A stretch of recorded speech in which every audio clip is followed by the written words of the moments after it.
Le rythme de la narration de cette nouvelle n'est pas constant. On commence avec une suite d'événements explicatifs qui dévoilent l'identité de Madame et Monsieur Lantin. Puis on a une première ellipse narrative de 6 ans. Le lecteur ne s'intéresse pas forcément aux événements qui se sont produits pendant ces 6 ans, car il sait que les événements n'étaient pas dramatiques et que la fin est heureuse. Il l'aimait plus encore qu'au premier jour. La narration se poursuit par la description brève de leur quotidien jusqu'une nuit d'hiver. Maupassant choisit d'utiliser l'hiver et le champ lexical de la maladie pour annoncer une mauvaise nouvelle qui changera le cours de l'histoire. En 3 phrases, l'auteur nous décrit la mort de Madame Lantin. Dans ces 3 phrases, il y a une ellipse narrative de 8 jours, ce qui démontre à quel point ces 8 derniers jours de la vie de Madame Lantin passe rapidement pour Monsieur Lantin, qui aime tendrement sa femme. De l'autre côté, on s'imagine que ces 8 derniers jours passent lentement pour Madame Lantin, qui souffre d'une fluxion de poitrine. On retrouve un parallélisme entre ce paragraphe et le dernier paragraphe de l'histoire qui sont tous les deux courts mais ont une énorme influence sur la vie de Monsieur Lantin. Le récit se poursuit par le quotidien du malheureux Monsieur Lantin qui désespérément veut retourner au passé.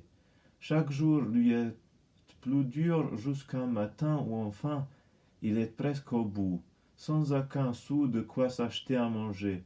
L'utilisation du registre pathétique renforce les champs lexicaux de la souffrance et du désespoir. Le champ lexical du désespoir est utilisé ici dans le but d'inspirer au lecteur des émotions tristes et fortes devant la situation dans laquelle se trouve le héros. Cependant, sa vie ne s'arrête pas là. Il doit continuer à se battre pour potentiellement changer son destin. À sa grande surprise, le destin lui a souri. Le voilà maintenant à 24 heures près de récupérer 18 000 francs et ainsi changer sa vie pour toujours.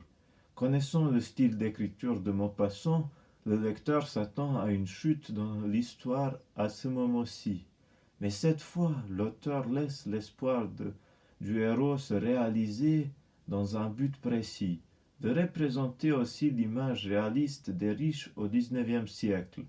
Cependant, Maupassant reste fidèle à son style d'écriture, c'est pour ça qu'il termine ce récit par une souffrance morale du héros.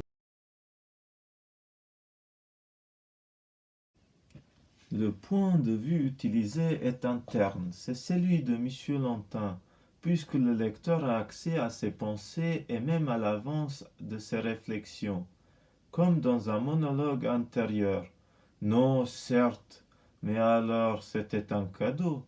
Un cadeau? Un cadeau de qui? La connaissance du lecteur progresse au même rythme que celle de Monsieur Lantin. L'étonnement que le collier soit vrai est ponctué par des points de suspension. La seconde révélation est ponctuée quant à elle de points d'interrogation et d'exclamation exprimant la vive émotion de Monsieur Lantin.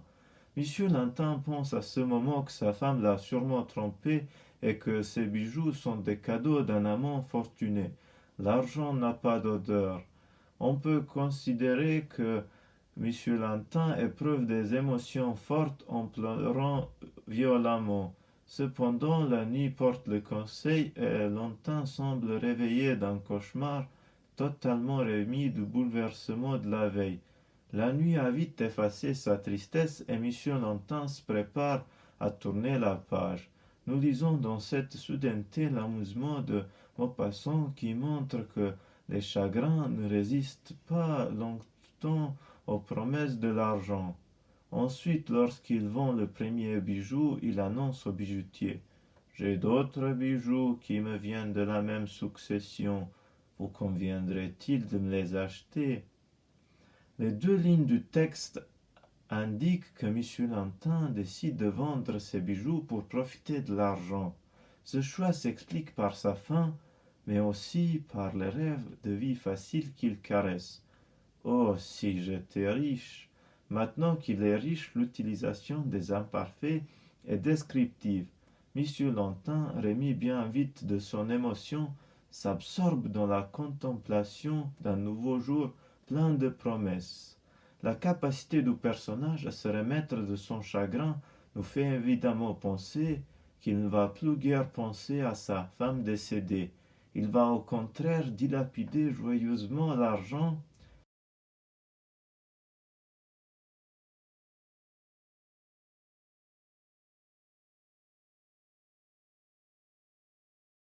Dans cette partie, on va relever les éléments qui distinguent la vie riche de la vie pauvre. Et on va s'intéresser à la fin de l'histoire. Directement après la sortie du magasin, la vie de Monsieur Lantin change. Tout à coup, il ne se sent plus épuisé, mais léger. Il a envie de grimper la colonne Vendôme. Son humeur, jusqu'à présent désespérée, change vers joyeux. Comme un enfant, il a envie de jouer à saute-mouton. Il n'a plus faim, mais il va manger chez le voisin et boit du vin à 20 francs la bouteille. Il ne se sert plus de ses pieds pour se déplacer, mais prend un fiacre et va au bois pour montrer qu'il est aussi riche. Il ne pense plus aux problèmes quotidiens et se fait conduire au ministère où il donne sa démission sans aucune pression. Avant quelques jours, il n'avait aucun sou pour s'acheter à manger une fois dans la journée. Le voilà maintenant dans un café anglais en train de manger pour la deuxième fois.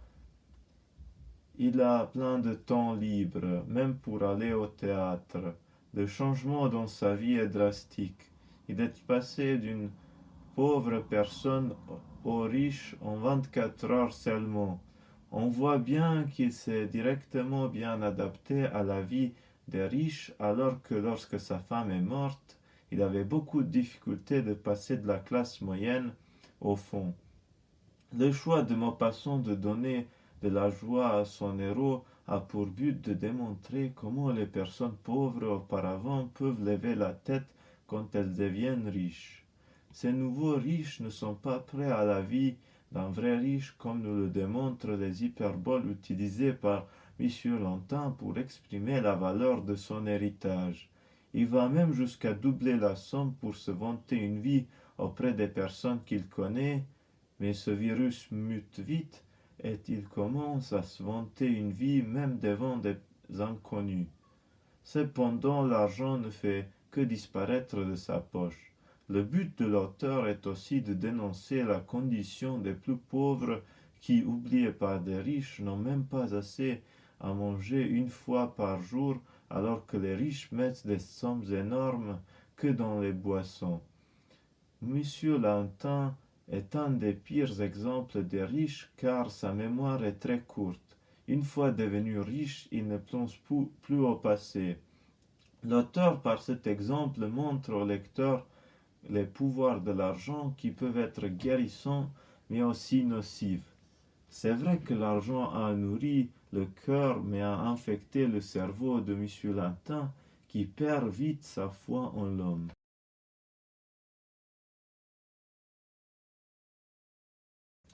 La chute finale est un moment très important dans la majorité des nouvelles de Guy de Maupassant. L'auteur veut créer un effet de surprise pour laisser le lecteur sur une impression forte. Dans cette nouvelle, la chute est décrite en 3 phrases simples. Dans un dernier paragraphe, qui est certes courte mais décrit la vie de M. Lantin après son enrichissement.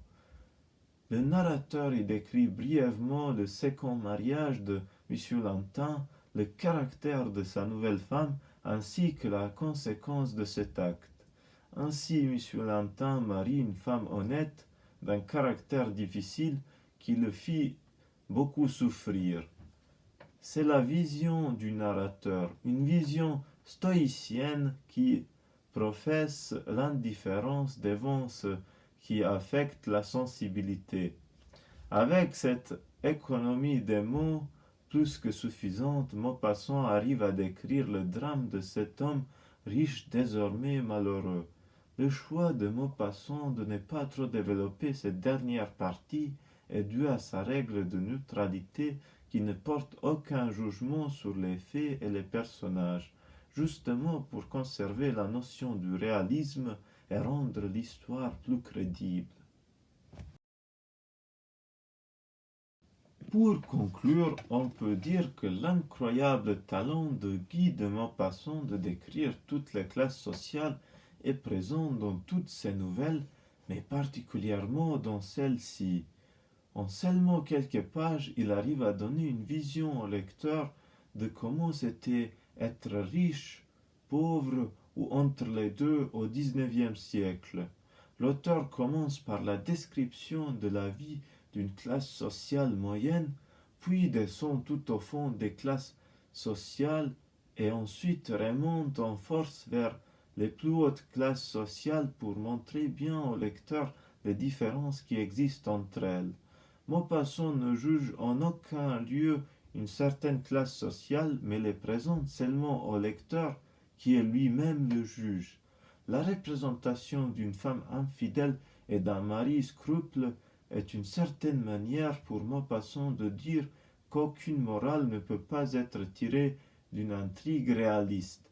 Certains ne vont pas être d'accord avec ce fait, mais regardons de plus près, une intrigue réaliste est conçue pour dénoncer une société et la représenter le plus fidèlement possible au lecteur. Et son but n'est pas de passer une morale, mais de donner des informations au lecteur afin qu'il puisse se faire une image en tête et stimuler son esprit critique. Pour aller plus loin, cette nouvelle nous fait penser à la célèbre citation "L'argent ne fait pas le bonheur". De l'autre côté, fait-il peut-être le malheur?